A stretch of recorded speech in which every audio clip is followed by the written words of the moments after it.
जय मसीह की मेरे भाइयों और बहनों, आज की वीडियो में मैं आपको बताने वाला हूँ पूर्ण सुसमाचार क्या है।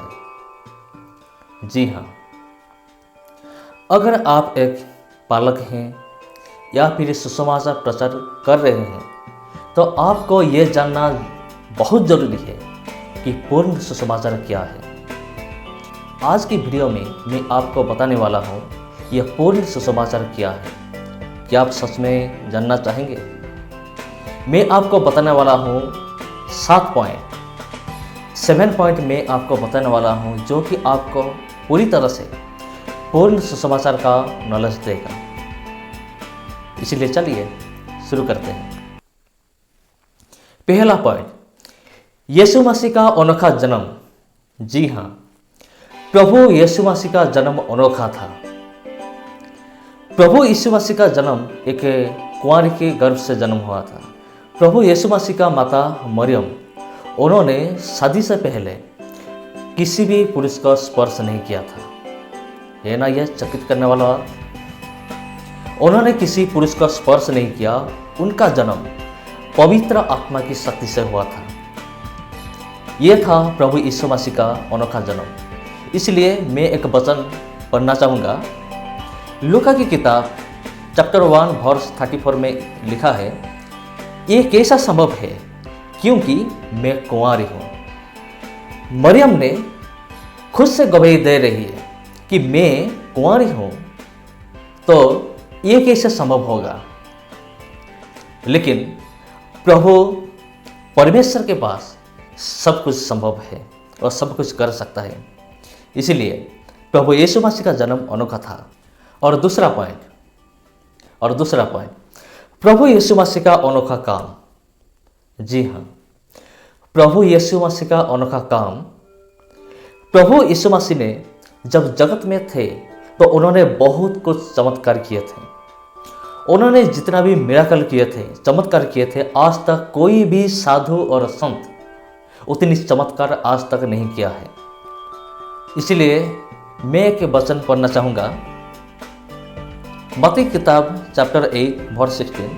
उस सांझ को वे बहुतों को उसके पास लाए जो दुष्ट आत्माओं के सताए हुए थे, और उसने वचन देकर आत्मा को निकाल दिया और सब बीमार को चंगा किया।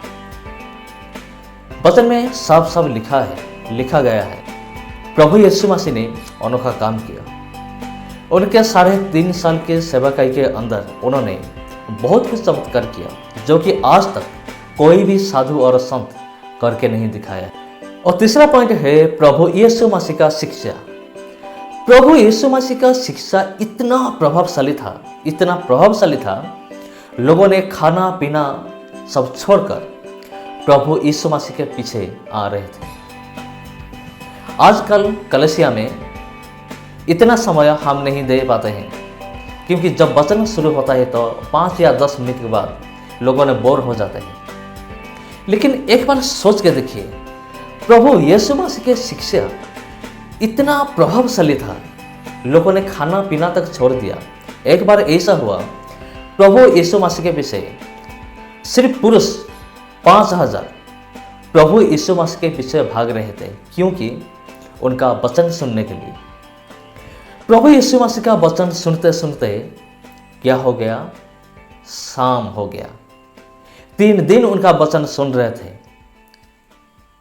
थोड़ा सा सोच कर देखिए, प्रभु यीशु मसीह ने उनको क्या किया, खाना खिलाया। उनका वचन, उनका शिक्षा बहुत प्रभावशाली था। अगर आज हम सुसमाचार प्रचार कर रहे हैं, चर्च के अंदर अगर हम वचन को शेयर करते हैं, क्या हमारा वचन इतना प्रभावशाली होता है? थोड़ा सा सोच कर देखिए। मत्ती किताब चैप्टर 15 और 32 में लिखा है,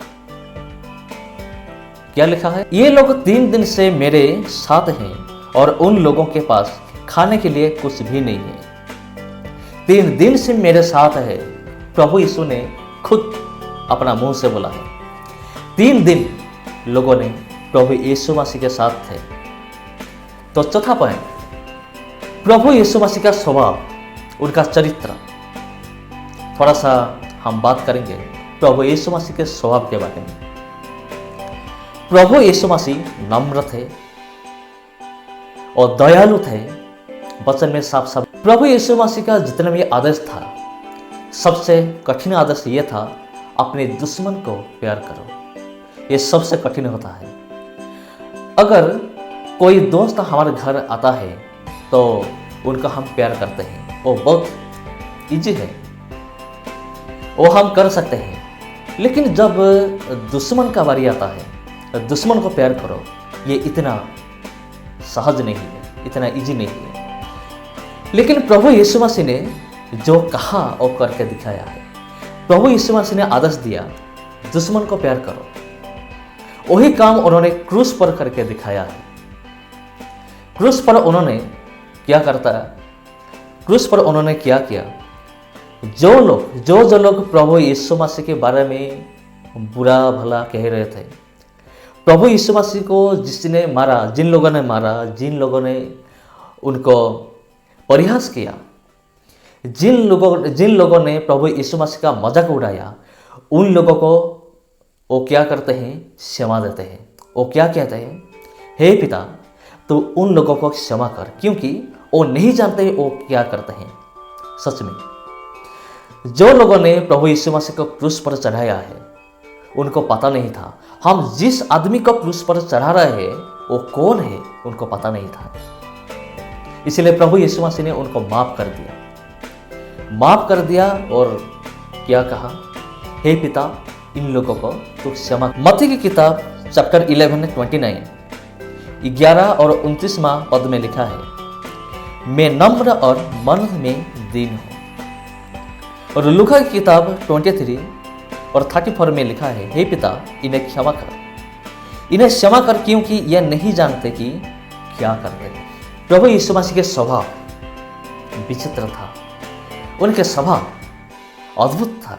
5वां पॉइंट, प्रभु यीशु मसीह का मृत्यु। जब प्रभु यीशु मसीह ने क्रूस पर मरा तो क्या हुआ? जब यीशु ने अपने प्राण को त्याग दिया तो बहुत सारे अद्भुत घटना हुआ।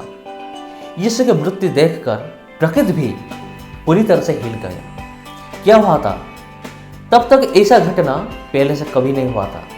प्रभु यीशु मसीह के पहले जितने भी क्रूस पर चढ़ा गए थे, ऐसा घटना कभी नहीं हुआ था। बहुत अद्भुत घटना घटी। प्रभु यीशु मसीह का मृत्यु जब हुआ तो बहुत अद्भुत घटना घटी। तब हम सोच सकते हैं तो ये कैसा संभव हुआ? क्योंकि प्रभु यीशु खुद परमेश्वर थे। इन लोगों को पता नहीं था हम जिन लोगों को क्रूस पर चढ़ाया है वो कौन है, वो परमेश्वर है, उनको पता नहीं था। और छठा चीज है प्रभु यीशु मसीह का पुनरुत्थान। ये सबसे अद्भुत बात है। अगर एक आदमी मर जाता है तो वो कैसे खुद की बल से वो फिर से जिंदा हो सकता है? प्रभु यीशु मसीह ने यह करके दिखाया है। उन्होंने मरा, लेकिन 3 दिन के बाद उन्होंने फिर से जी उठा। आज तक जो भी मरा और मिट्टी में मिल गया और दोबारा जीवित नहीं हुआ है। लेकिन प्रभु यीशु मसीह सिर्फ प्रभु यीशु मसीह ने ही यह काम करके दिखाया है। उन्होंने मरा लेकिन फिर से जी उठा, मृत्यु से जी उठा। ये सबसे अद्भुत काम है जो कि आज तक कोई भी नहीं कर सका है। प्रभु यीशु मसीह ने हमारे पाप की खातिर क्रूस पर मरा, हमारे सारे पापों को क्षमा किया और हमें मुक्ति दिया। और उन्होंने कब्रसाई हुआ, फिर से जी उठा, जो कि प्रभु यीशु मसीह ने करके दिखाया है। और प्रभु यीशु मसीह के अलावा ये काम आज तक कोई भी कर नहीं पाया है। ये था छठा पॉइंट। और 7वां पॉइंट, प्रभु यीशु मसीह का अधिरोहण और दूसरा आगमन। प्रभु यीशु मसीह ने जब स्वर्ग में गया तो सबके सामने उन्होंने क्या किया? स्वर्ग पर गया और एक वादा किया, मैं फिर से आऊँगा। आज तक कोई भी ये वादा नहीं किया है कि मैं जाऊँगा फिर से आऊँगा। ये वादा प्रभु यीशु मसीह के अलावा और कोई भी नहीं किया है। ये सिर्फ प्रभु यीशु मसीह ने किया है। ये था पूर्ण सुसमाचार का 7 चीज। अगर आप सुसमाचार प्रचार कर रहे हैं तो ये 7 चीज को ध्यान में रखिए। अगर आप आपकी सुसमाचार में ये 7 चीज को मेंशन नहीं करते हैं तो सुसमाचार पूरा नहीं होता है, सुसमाचार अधूरा हो जाता है। इसलिए मैं आप सबको रिक्वेस्ट करता हूँ, जब भी आप सुसमाचार प्रचार करें तो ये 7 पॉइंट को जरूर बताइए।